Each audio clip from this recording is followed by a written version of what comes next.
पानीपत पट्टी कल्याण लघु उद्योग भारती के अधिवेशन का समापन मुख्यमंत्री नायब सिंह सैनी शामिल हुए और मुख्यमंत्री ने कार्यक्रम को संबोधित किया है। इस दौरान क्या कुछ कहा है, चलिए सीधे सुनवाते हैं।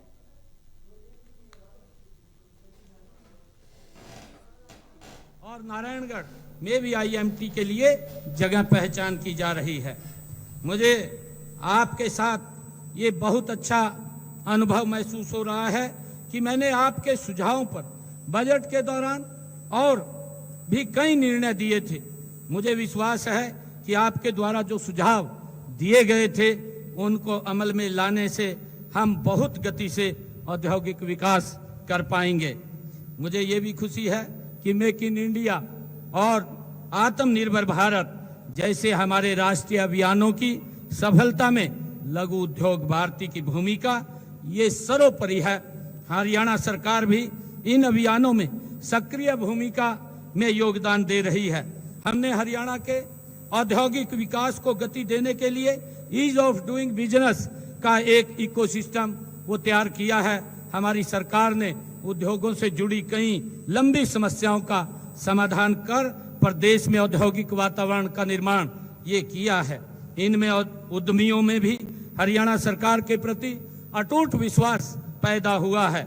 हमने व्यापार करने में आसानी के लिए 48 विभागों में 1100 से अधिक अनुपालनों के विनियामक बोझ को कम करने का काम किया है और गत 11 वर्षों में प्रदेश में 7,66,000 सूक्ष्म लघु व मध्यम उद्योग लगे हैं तथा इनमें 39 लाख लोगों को रोजगार भी उपलब्ध हुआ है। मुझे ये खुशी है कि हमने फरवरी 2017 जैसा अभी प्रेजेंटेशन के अंदर बताया भी गया है कि हरियाणा एंटरप्राइजेज प्रमोशन सेंटर की स्थापना की गई। साथ ही उद्यमों को तेज और डिजिटल औद्योगिक मंजूरी देने के लिए सिंगल रूफ क्लियरेंस सिस्टम वो शुरू किया गया है। वर्तमान में इस एकल ऑनलाइन पोर्टल के माध्यम से 230 से अधिक ऑनलाइन सेवाएं उपलब्ध कराई जा रही हैं। मुझे ये भी बताते हुए कि HSIIDC व निजी निवेशकों द्वारा विकसित औद्योगिक संपदाओं व पार्कों में भूमि की खरीद व पट्टे पर लेने पर स्टाम्प शुल्क में D श्रेणी के ब्लॉकों में 100%, C श्रेणी के ब्लॉकों में 75% व A व B श्रेणी के ब्लॉकों में 50% की ये छूट दी जा रही है। ये हमने निर्णय किया है। साथियों, हमारी जो प्रोत्साहन योजनाओं का ही परिणाम है कि आज हरियाणा देश विदेश के निवेशकों और स्टार्टअप्स की एक पहली पसंद बन गया है। मुझे यह बताते हुए कि आज हरियाणा भारत में स्टार्टअप की संख्या में 7वें बड़े राज्य के रूप में उभरा है। वर्तमान में हरियाणा में जैसे अभी जानकारी भी आप लोगों को मिली है कि 9100 से अधिक हमारे हरियाणा प्रदेश के अंदर मान्यता प्राप्त स्टार्टअप्स हैं, जिनमें 19 यूनिकॉर्न के रूप में स्थापित हुए हैं और इसके अलावा भी 250 के करीब फॉर्च्यूनर 500 कंपनियां भी यहां पर स्थापित हैं। और इससे भी अधिक खुशी की बात यह है कि लगभग 50% स्टार्टअप्स हमारी महिला उद्यमी वो चला रही हैं। हमने अगले चरण में स्टार्टअप में महिलाओं की भागीदारी बढ़ाकर 60% ये करने का लक्ष्य हमारी सरकार ने रखा है।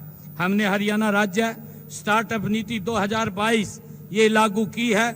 हाल ही में हमने 22 स्टार्टअप्स को 1 करोड़ 14 लाख रुपए की वित्तीय सहायता भी ये प्रदान की है। हम स्टार्टअप्स को वित्तीय सहायता प्रदान करने के लिए 2000 करोड़ रुपए का फंड ऑफ फंड्स का भी स्थापित करने जा रहे हैं। इससे हमारे युवा बिना किसी वित्तीय चिंता के अपने आइडिया पर काम कर सकेंगे। स्टार्टअप्स को स्थानीय स्तर पर मार्गदर्शन, संसाधन और नेटवर्किंग का सहयोग प्रदान करने के लिए प्रदेश के हर औद्योगिक क्षेत्र में इंक्यूबेशन सेंटर्स भी स्थापित किए जाएंगे। AI आधारित स्टार्टअप्स और अनुसंधान को प्रोत्साहित करने के लिए हम गुरुग्राम और पंचकुला में AI हब स्थापित कर रहे हैं। इसका भी मैंने बजट के अंदर वो बोला था। हमने भविष्य में तकनीकों जैसी AI, रोबोटिक्स और हमारे बायोटेक्नोलॉजी और डीप टेक को अपनाने के लिए डिपार्टमेंट और फ्यूचर, ये भी हमने इसकी स्थापना की है। मित्रों, हम हरियाणा में निवेश और उद्योगपतियों का स्वागत करते हैं। मैं आपको वर्तमान समय में नवीनतम प्रौद्योगिकी के अनुरूप अपने उद्योगों का इंफ्रास्ट्रक्चर तैयार करने के लिए मैं सुझाव भी देता हूं। इस समय प्रदेश में, देश में ड्रोन प्रौद्योगिकी की काफी चर्चा हो रही है। हमने राज्य में ड्रोन निर्माण को बढ़ावा देने के लिए 10 करोड़ रुपए का स्टार्टअप फंड ये शुरू किया है और ड्रोन संचाल के लिए करनाल स्थित हमारा जो दृश्य संस्था है, विभाग है, के माध्यम से हमने 500 युवाओं को, किसानों को प्रशिक्षण भी प्रदान उसमें किया है। आज फूड प्रोसेसिंग इंडस्ट्री बड़ी तेजी से आगे बढ़ रही है। हरियाणा में लगभग 25,000 फूड प्रोसेसिंग यूनिट लग चुकी है। यह संख्या बहुत कम है क्योंकि इस इंडस्ट्री के लिए हरियाणा में अपार संभावनाएं यहाँ पर हैं। मैं इसमें भी आप सबको ये निवेदन करता हूँ कि आप आइए और इसमें निवेश के लिए आप हाथ आगे बढ़ाइए और हम एकीकृत मिनी फूड पार्क योजना पर भी ध्यान केंद्रित हमारी सरकार कर रही है। इसके तहत परियोजना लागत पर 50% की दर से पूंजी निवेश सब्सिडी प्रदान की जाती है। आप इस योजना का लाभ उठा सकते हैं, ये हमने निर्णय किया है। आप सब जानते हैं कि इस समय इलेक्ट्रिक वाहनों का युग है। इन्हें बढ़ावा देने के लिए हमने एक नीति बनाई है और इसके तहत कई प्रकार के प्रोत्साहन व सुविधाएं भी हमने हरियाणा के अंदर वो प्रदान की हैं। हमारे रोहतक में EV पार्क स्थापित करने की योजना है और आप इसमें हमारा सहयोग कर सकते हैं। मैं आपका ध्यान एक और बड़े सेक्टर की तरफ दिलाना चाहूंगा। यह एक लॉजिस्टिक सेक्टर है। हम अपने NCR क्षेत्र को लॉजिस्टिक हब के रूप में विकसित कर रहे हैं। आप अपनी सुविधा के अनुसार कहीं भी इस नए क्षेत्र में निवेश कर सकते हैं। मित्रों, यहाँ आपने 3 दिवसीय अधिवेशन में विभिन्न योजनाओं पर चर्चा भी की है और नए प्रस्तावों पर विचार विमर्श भी किया है। मैं आपको विश्वास दिलाता हूं कि हमारी सरकार इन सभी मुद्दों पर गंभीरता से विचार करेगी और लघु उद्योगों के विकास के लिए हर संभव सहयोग प्रदान करेगी। हम उद्यमियों की समस्याओं को सरकार के सामने रखने की आपकी प्रतिबद्धता का हम स्वागत करते हैं।